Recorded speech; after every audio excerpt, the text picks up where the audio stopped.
வணக்கம். இது வெட்டி வேலை எபிசோட்ஸ். இந்த வெட்டி வேலை எபிசோட்ல வீட்டில் இருக்கிற குப்பைகளை வச்சு எப்படி அழகான குப்பைகள் உருவாக்குறதுன்னு பார்க்க போறோம். அதாவது கிராஃப்ட் ஒர்க்ஸ். தேங்காய் திருவனமா அந்த கொட்டாங்குச்சியை தூக்கி போட்டோமா அப்படின்னு இல்லாம இந்த கொட்டாங்குச்சியை வச்சு எப்படி நல்ல டைம் வேஸ்ட் பண்ணலாம் அப்படிங்கறது பார்க்க போறோம். இப்போ இதை வச்சு எப்படி பவுல் செய்யலான்னு பார்க்கலாம்.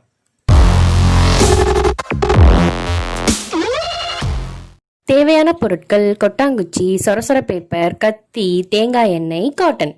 இப்படிதான் இருக்கும், பார்த்துக்கோ. உங்களுக்கு தெரியும் எப்படி இருக்கும்ட்டு. நான் சொரசொர பேப்பர்னு சொன்னதுனால நீங்கள் கன்ஃபியூஸ் ஆயிருப்பீங்க. இப்போ இதை வச்சு தேய்க்க போகிறோம்.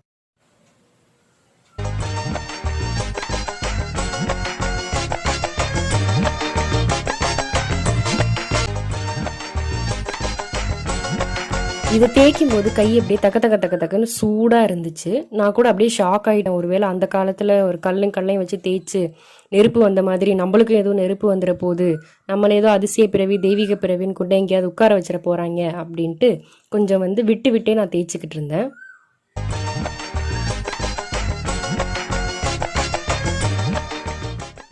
தேய்ச்சதுக்கப்புறம் பாருங்கள், ஒரு பக்கம் தேய்ச்சதும் இன்னொரு பக்கம் தேய்க்காததும் நல்லாவே டிஃப்ரென்ஸ் தெரியுது.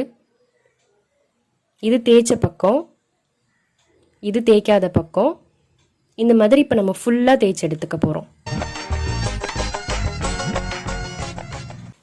ஃபஸ்ட்டு ஸ்டேஜ் முடிஞ்சோன்னே இந்த மாதிரி நம்மளுக்கு வந்திருக்கு. அந்த நாரெல்லாம் போயிட்டு நல்லா ஷேப்பாக வந்திருக்கு. ரொம்ப இல்லைனாலும் ஒரு ஷேப்பாக வந்திருக்கு. செகண்ட் ஸ்டேஜில் என்ன பண்ண போகிறோன்னா, கொட்டாங்குச்சியை உட்கார வைக்கணும். உட்கார வைக்கிறதுக்கு அதோட பின்னாடி ஃப்ளாட்டாக இருந்தால் தான் அதால் உட்கார முடியும். ஸோ இதை இப்படி போட்டு தேய்ச்சோன்னா அதோட பின்னாடி ஃப்ளாட் ஆகிடும். அப்போ அழகாக உட்காந்துரும். எவ்வளோ ஜம்பமாக உட்காந்துருக்காங்க பாருங்கள் நம்ம கொட்டாங்குச்சி. கொட்டாங்குச்சிக்கு வெளியே சுரண்டியாச்சு. மூன்றாவது கட்டமாக கொட்டாங்குச்சிக்கு உள்ளே சுரண்டி எடுக்கணும். அது நீங்கள் கத்தியால் சுரண்டினீங்க, அதாவது ஈஸியாக வரும். ஸோ கத்தியால் ஃபுல்லாக இந்த மாதிரி சுரண்டி எடுத்துக்கலாம். கத்தியால் சுரண்டினதுக்கப்புறமா நாலாவது கட்டத்தில் சொரசொர பேப்பர் வச்சு இந்த மாதிரி தேய்ச்சி எடுத்துக்கலாம். ஏன்னா நீங்கள் கத்தியால் சுரண்டி இருக்கும்போது குழியாக வந்திருக்கும். அதெல்லாம் இந்த சொரசொர பேப்பர் ஷேப் பண்ணிடும். ஐந்தாவது கட்டமாக கொட்டாங்குச்சியோட அந்த பார்டரை நம்ம மழுங்க வைக்கணும், இல்லாட்டி கையில் குத்திடும். அதனால் கொட்டாங்குச்சி இப்படி கவுத்து போட்டு அந்த சொரசொர பேப்பரில் இப்படி தேய்ச்சிங்கன்னா அதெல்லாம் அப்படி மழுங்கின மாதிரி ஆகிடும். கொஞ்சம் நம்ம நல்லாவே மழுங்க வச்சுக்கணும். ஏன்னா குழந்தைங்களாம் யூஸ் பண்ணும்போது கையை கிழிச்சிடும். ப்ரெக்னென்ட் லேடிஸ், வயசானவங்க, குழந்தைங்க, ஹார்ட் பேஷண்ட்ஸ் அவங்களாம் இந்த சீனை மட்டும் ஸ்கிப் பண்ணிவிடுங்க. ஏன்னா இதில் இது ஒரு எஃபெக்ட் ட்ரை பண்ணோம். கடைசியில் ஒன்றுமே வரல. இந்த மொமெண்ட் வேஸ்டட் மொமெண்ட் மாதிரி ஆயிடுச்சு.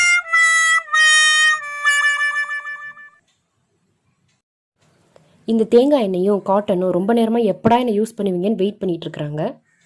ஆறாவது நிலையில் இந்த காட்டனை ஆயிலில் டிப் பண்ணிவிட்டு கொட்டாங்கச்சியில் அப்ளை பண்ணிக்கலாம். இதுக்கு மேலே இதுக்கு பேர் கொட்டாங்கச்சி கிடையாது, இதுக்கு பேர் பவுல். என் மண்டல நல்லா உறக்க சொல்லிக்கிறேன், இதுக்கு பேர் பவுல். இந்த பவுலில் உள்ளேயும் வெளியிலையும் நல்லா அப்ளை பண்ணிக்கலாம் ஆயிலை.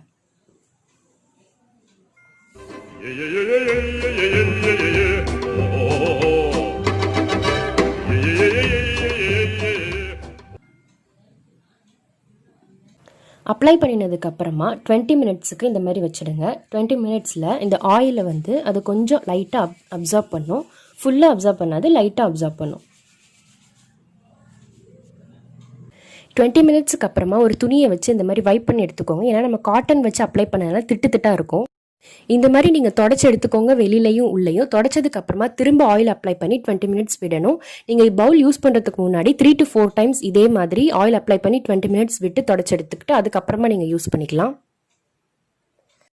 20 மினிட்ஸ் கேப் கிடைச்சதுனால எனக்கு இன்னொரு பவுல் செய்கிறதுக்கு டைம் கிடைச்சிது. அதனால் நான் 2 பவுல் செஞ்சுட்டேன். இதுதான் நம்மளோட அவுட்கம். பவுல் ரெடி. இது உள்ள இது வெளியே, இது உள்ள. இதில் ஒரு பவுலில் மாம்பழமும் இன்னொரு பவுலில் மரவள்ளிக்கிழங்கு சிப்ஸும் போட்டோம். அடுத்த நிமிஷமே என் தங்கச்சியை வயிற்றுக்குள்ள எடுத்து போட்டுட்டா. நீங்கள் உங்கள் பவுலில் என்னத்தை வேணால் போடுங்க, இல்லை பவுலே தூக்கி வெளியே போட்டுருங்க. இந்த பவுல் நல்லா இருந்துச்சுன்னா சப்ஸ்கிரைப் பண்ணுங்கன்னு நாங்கள் உங்ககிட்ட வேண்டி கேட்டுக்கிறோம். வீடியோ பிடிச்சிருந்துச்சுன்னா லைக் அண்ட் கமெண்ட் பண்ணுங்கள். தேங்க்யூ.